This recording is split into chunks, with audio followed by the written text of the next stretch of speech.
this Krishna consciousness movement is very much authorized. It is nothing like concocted mental speculation. It is authorized on the basis of Vedic knowledge, specifically directly from the Supreme Personality of Godhead, Lord Krishna. 5,000 years ago, when there was no history of other religion, in the modern age, any religion you can take into consideration, they are not older than 2,600 years. But so far, this Bhagavad Gita is concerned, it was spoken in the battlefield of Kurukshetra 5,000 years ago. We should consider what was the religion of the world 2,600 years ago. Because modern history cannot place before you any chronological list of religious evolution within 2,600 years. There was human society before 2,600 years. And what was their religion? We think from Vedic evidences, the whole world was in Krishna consciousness. There was one God, Krishna, one scripture, Bhagavad Gita, one consciousness, Krishna consciousness, and one word, service of the Lord.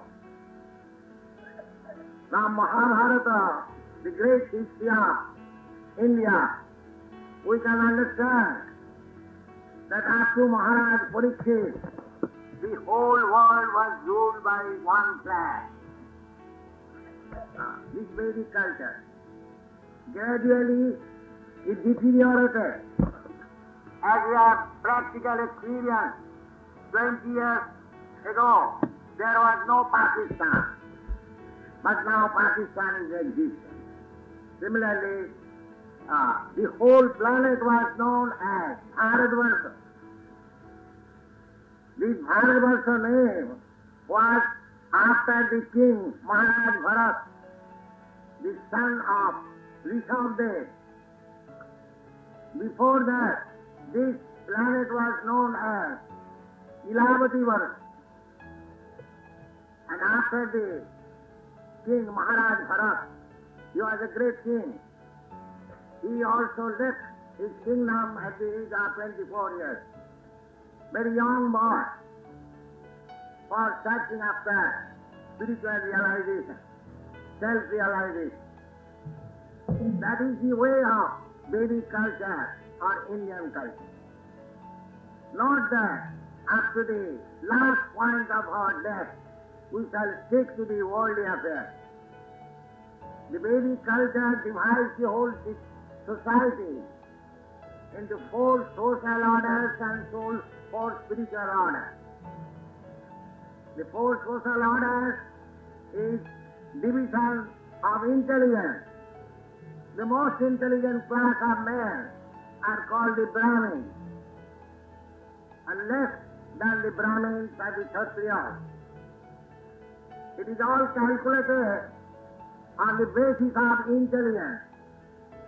There are different kinds of people all over the world on account of more or less intelligence. So, Brahmin means the most intelligent class of men. The scientist, the poet, the philosopher, like that. The religionists, they are called Brahmins. And the administrator class is called the Kshatriyas. And the productive class are called the Vaishyas. And the laborer class or the working class is called the Shudra. That is natural division. In the Bhagavad Gita, we are trying to understand Bhagavad Gita as it is. Our this Krishna consciousness movement is to preach Bhagavad Gita. We have not invented something, but we are preaching Bhagavad Gita as it is, without any malinterpretation.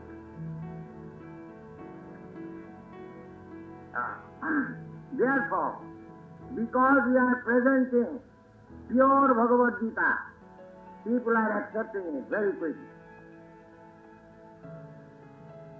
Unfortunately, before this, in the Western countries, there were so many translations of Bhagavad Gita, but everyone's attempt is to make Krishna minus Bhagavad Gita. They are commenting Bhagavad Gita without Krishna. Kingdom of God without God. That is their attempt. But we are presenting Bhagavad Gita as it is. In the Bhagavad Gita, the Supreme Personality of Godhead is Krishna. We are presenting in that way. We are presenting Krishna in the Western world. When I first went there, the people were saying God is there. Exactly in the same way as in our country also.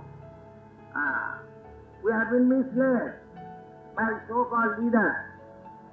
Andhāgathandhai rupaniyamana kepi satantra urudami vadya.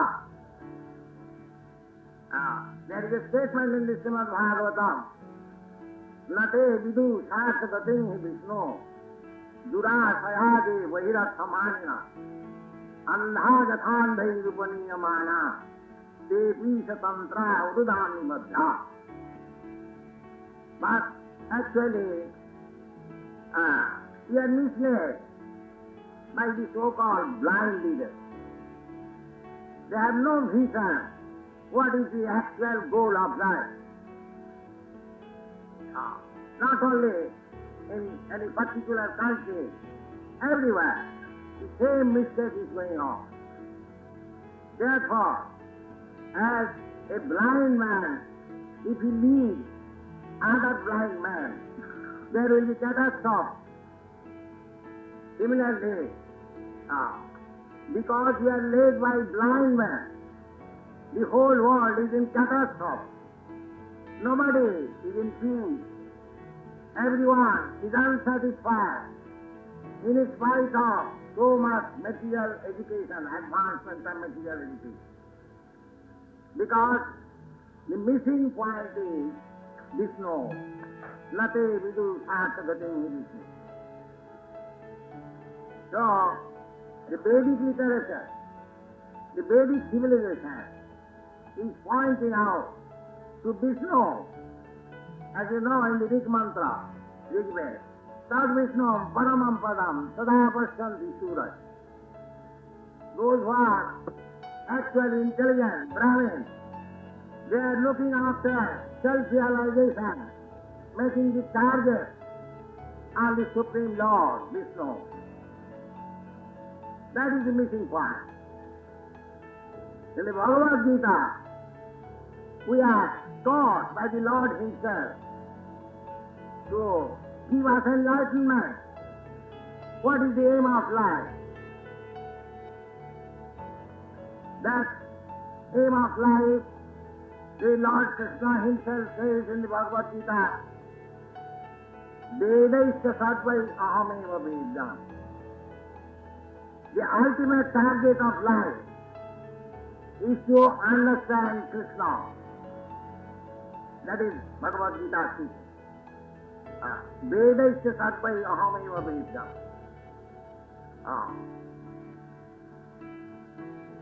Sarvasya Chahang Ridishan Nivishya Matta Smiti Jnanam Apohanancha Vedaisya Satvai Ahameva Vedam. Vedanta with Vedanta Krishna Ham. unfortunately, we do not understand, or do not try to understand, or do not like to understand Bhagavad Gita as it is. If we try to understand Bhagavad Gita as it is, then we have to accept a certain prescribed process. Not that because one is very erudite scholar academically, because one has got some degrees of the university, he will be able to understand Bhagavad Gita. It is not like that. Even a very layman, illiterate man, without any understanding of the Vedas, if he is a devotee, he can understand Bhagavad Gita. Whereas a person, very erudite scholar, with a reputation, he cannot understand Bhagavad Gita. I shall cite one example when Lord Caitanya was traveling in the South India. When he was in the Lokanath temple of South India, one Brahmin was reading Bhagavad Gita, and his friends and neighbors knew that the Brahmin was illiterate. He could not know even what is written there, but he still was trying to read Bhagavad Gita. So some of his friends were criticizing him. Hello Brahmin, how you are reading Bhagavad Gita? He knew that they are criticizing, so he remained silent. But Caitanya Mahaprabhu saw that he was reading Bhagavad Gita with transcendental excess. He therefore approached him. My dear Brahmin, what you are reading? The Brahmin would understand that this gentleman, at this sannyasi, Caitanya Mahaprabhu at that time was a sannyasi, you are not joking, you are serious. So he informed him, my dear sir, I am reading Bhagavad Gita, but I am illiterate. My Guru Maharaj asked me to Bhagavad Gita, read Bhagavad Gita 18 chapters daily. Although he knew that I am illiterate. So I am trying to read Bhagavad Gita, but I cannot actually read it. But Caitanya Mahaprabhu said, but I sometimes see that you are in full ecstasy and sometimes you are crying. He said, yes sir, I see some ecstasy. What is that? He said that as soon as I take this Bhagavad Gita in my hand, I feel that Krishna is the chariot driver of Arjuna. So I feel how Krishna is trying that he has accepted a menial service of his devotee. He is driving the chariot and Arjuna is ordering him. Sena Arubhayar Madhye Rato Sthapana Me Achyuta. My dear Krishna, Achyuta, please put up my chariot between the two shoulders. And he is carrying out the order. So when I feel that Krishna is so kind that he can become an order carrier of his devotee, that is giving me feeling, and I am therefore crying. Caitanya Mahaprabhu immediately embraced him and said, my dear Brahmin, you are actually reading Bhagavad Gita. That is the fact. If after reading Bhagavad Gita, we do not realize what is Krishna, what is our relationship with Krishna, what is our duty towards Krishna, and what is the ultimate goal of life, then it is useless study. It has no meaning. Therefore, Lord Krishna prescribes how to read Bhagavad Gita. Don't try to read Bhagavad Gita made by some commentator who has no knowledge of Krishna. One who is not a devotee of Krishna, he has no business to comment on the Bhagavad Gita. That is the purpose stated in the Bhagavad Gita.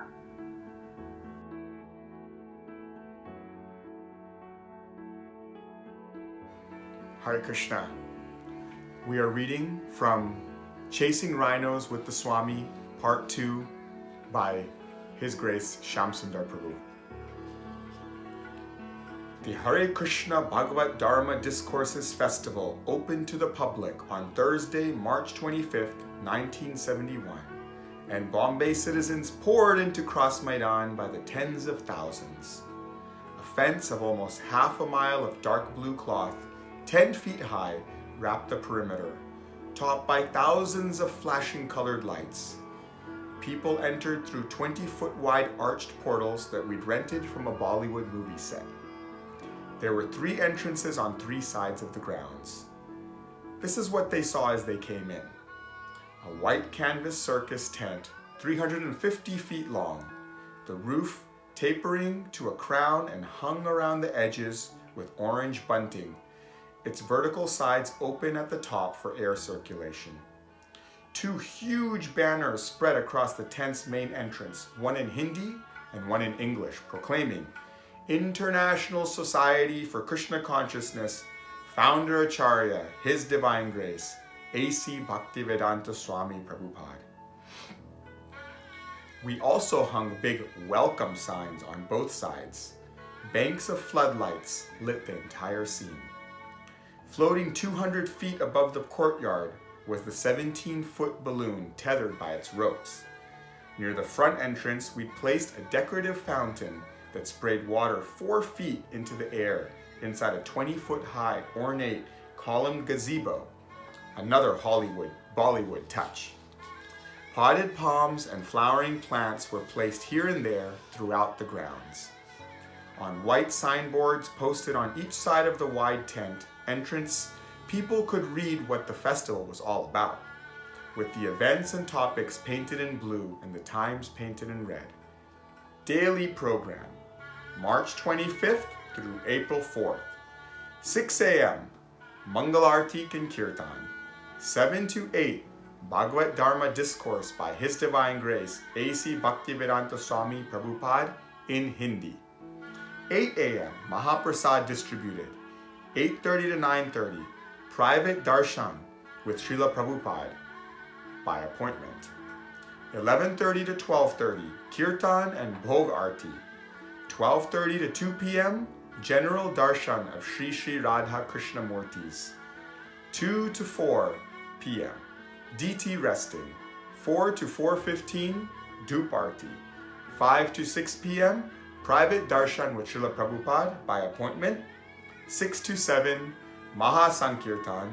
7 to 8, Bhagavad Dharma Discourses by His Divine Grace, A.C. Bhaktivedanta Swami Prabhupada in English. 8 to 8:30, cinema or slideshow of Harinam activities in USA and England, Australia, Germany, and Japan. 8 to 9:30, Maha Sankirtan. 9:30 to 10, Shayan Arti. 10 p.m., Didi resting. Just inside the tent and to the left, we'd shoved a long row of tables together and covered them with colorful ISKCON books for sale. We were printing Prabhupada's books in America and Japan, so they were more expensive than books printed in India. But even at prices like 70 rupees for Krishna book, 50 rupees for Bhagavad Gita, and 10 rupees for smaller books such as The First Step in God Realization, book sales were booming. The 40-foot ceiling was strung with hundreds of orange triangular flags and supported by 8 rows of stout blue and white striped poles placed at 30-foot intervals. Dozens of ceiling fans whirred overhead. Vertical fluorescent tube lights were mounted on every other upright, and floodlights illuminated the stage 250 feet inside the tent. Center stage was dominated by breathtaking Radha and Krishna deities, Krishna jamming on his flute and Radha palm upraised greeting the multitudes.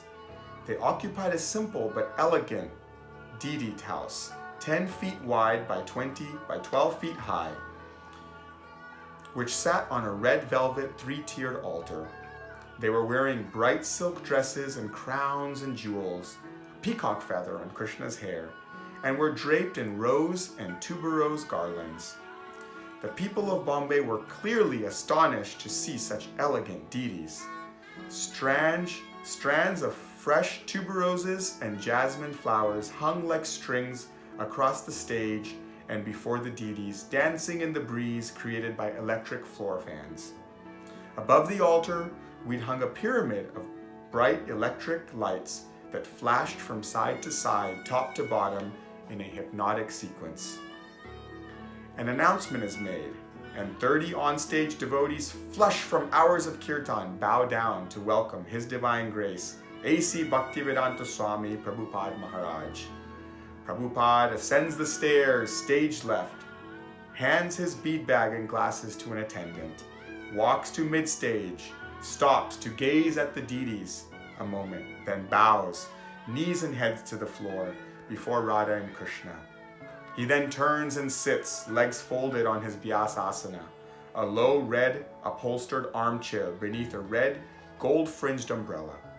As he settles himself, it is totally quiet in the vast arena. He opens the Bhagavad Gita on the low table before him, dons his horn-rimmed glasses, taps the Chicago radio microphone a few times, and clears his throat. So, ladies and gentlemen, I thank you very much for your taking so much trouble in participating with us in this great movement of Krishna consciousness. As I am repeatedly placing before you with all humbleness that this movement is very, very much essential, not only at the present moment, but also all the time.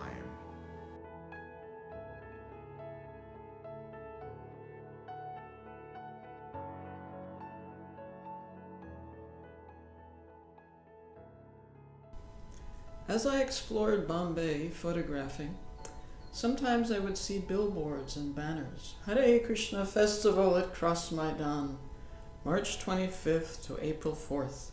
His Divine Grace A.C. Bhaktivedanta Swami Prabhupada and his American and European disciples. All are welcome, with a larger-than-life photograph of Srila Prabhupada. After the devotees had had successful programs in different parts of India, like Surat and Gorakhpur, the small band of devotees who had arrived in India with Prabhupada in the fall of 1970 were staging their first grand program in a major Indian city. The devotees could not have picked a better location for their festival than Cross Maidan. It was huge, easily accessible, and in the center of Bombay. They had erected a colossal pandal. It was a red and blue striped rectangular tent that accommodated 20,000 people. Within it, there were tables along one side where guests could get free halva and puri prasad every evening. And on the other side, the devotees set up a question and answer booth, as well as tables with Prabhupada's books. At the far end, there was a stage where 40 Western devotees sang and danced and worshipped deities of Radha and Krishna on a central altar. To the left of the altar was a raised seat for Srila Prabhupada. The expansive area in front of the stage and extending to the back of the pandal was for guests. And each evening for 11 days, beginning on March 25th, 1971, 15,000 people poured in to sit on one of the many chairs for VIPs, or on the dozens of thick red and blue thick cotton durries that covered the ground. The crowd's attention was riveted on these young, zealous Americans and Europeans who had brazenly adopted their culture and were playing two-headed drums and small hand cymbals and boisterously singing in Sanskrit while dancing. In the audience there was hardly a Westerner. I sat on the stage with my fellow Caucasians, feeling very awkward and even hypocritical. I was not a believer, not a follower, not even a supporter of the devotees. But the devotees didn't mind my presence, and the stage gave me a good view of the audience. As the Western devotees on the stage mesmerized the multitudes in the audience, and the multitudes in the audience mesmerized me. This ocean of people was as spellbound by the devotees as children are while watching a deft magician, and they sat for hours utterly enchanted.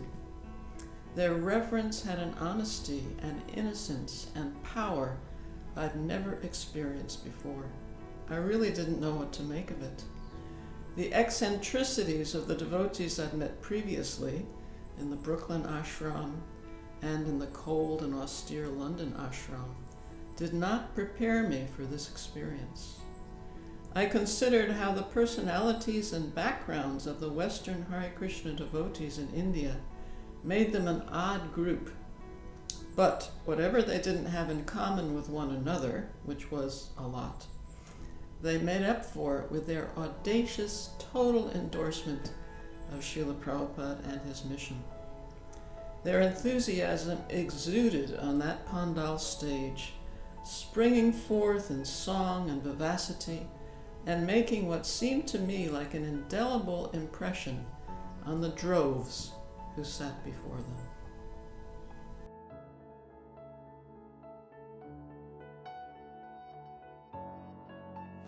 Raghunath Bhagwan Patil came to Bombay from a serene village, Arawade, to study at Kirti College to fulfill his lifelong ambition, dedicating his life to serving people. Lokanath Swami says, "I wanted to serve my country and humanity, but did not know where to begin. And I had no resources. Over the 11 nights at Cross Maidan, Srila Prabhupada succinctly and perfectly explained how to serve everyone, and it struck a chord in me. Making this world God-centered or Krishna-conscious is like pouring water on the root of the tree, whereby the trunk, the branches and the leaves are all nourished." Prabhupada had unequivocally appealed to young Indians to join the Krishna-conscious movement, and I felt ready to heed the call. With this began a 50-year journey in which Lokanath Swami Maharaj unflinchingly and wholeheartedly dedicated his life to create a legacy of his love for Srila Prabhupada. Padayatra, taking the holy names of Krishna to every town and village. Vrajamandala Parikrama, a 30-day Parikrama experience in Vraja. Navadvipa-madala Parikrama, spreading the glories of Caitanya Mahaprabhu. Kumbha-mela Mahanta of the ageless festival of Immortality. Serving humanity, a promise fulfilled. Building temples, creating an immortal legacy. Prolific author, if you want to remember it, write it down. Fearlessly preaching. Unbroken service to Srila Prabhupada. Kirtan Samrat. Prabhupada Ghat, a 125th birth anniversary offering to Srila Prabhupada. World Holy Name Festival, filling the world with the holy names of the Lord.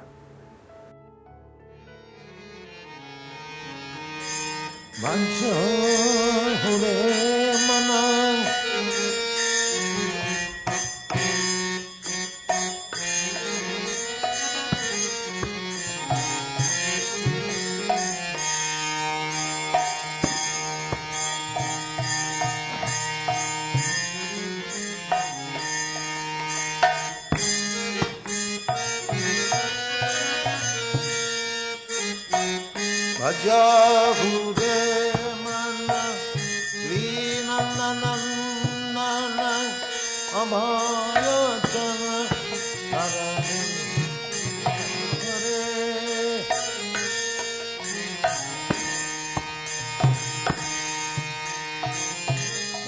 Bhajahude mana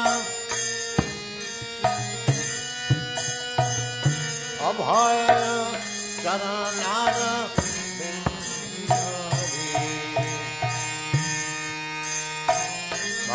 Bhajahude mana Srinananana Abhaya Charanara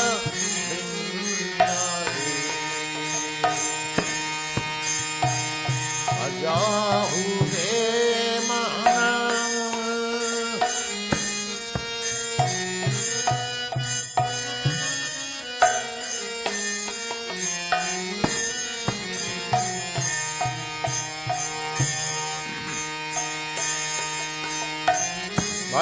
Bhajahude mana Linananana Abhaya Charanara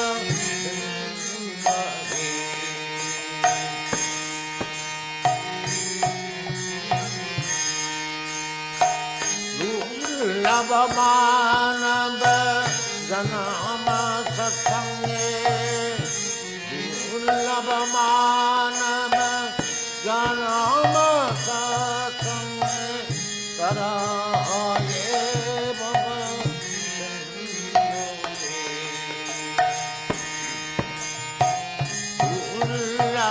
Lurlabamanaba Janama Satsange Karaye Baba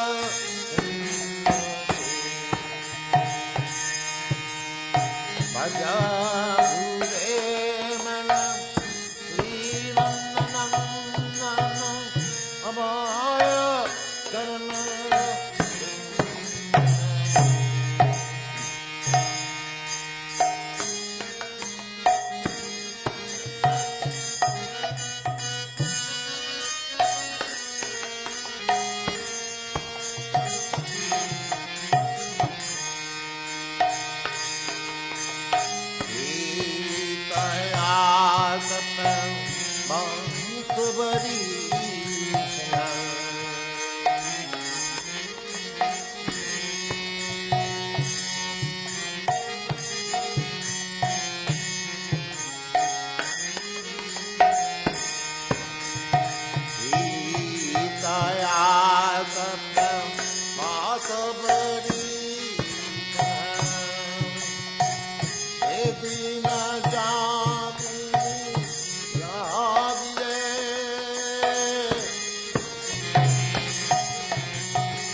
Lava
dina jamini yadire vifal se binu vipaladira jana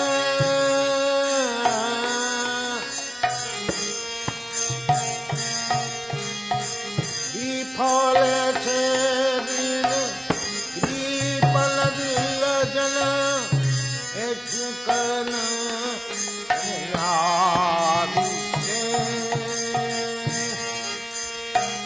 vifal se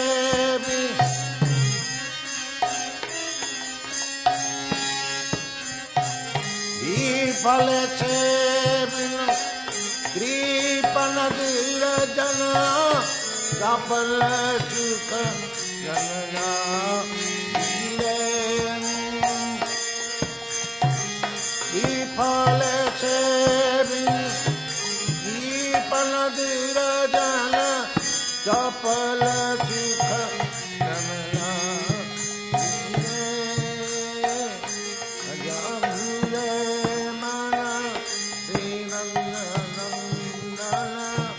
Amaya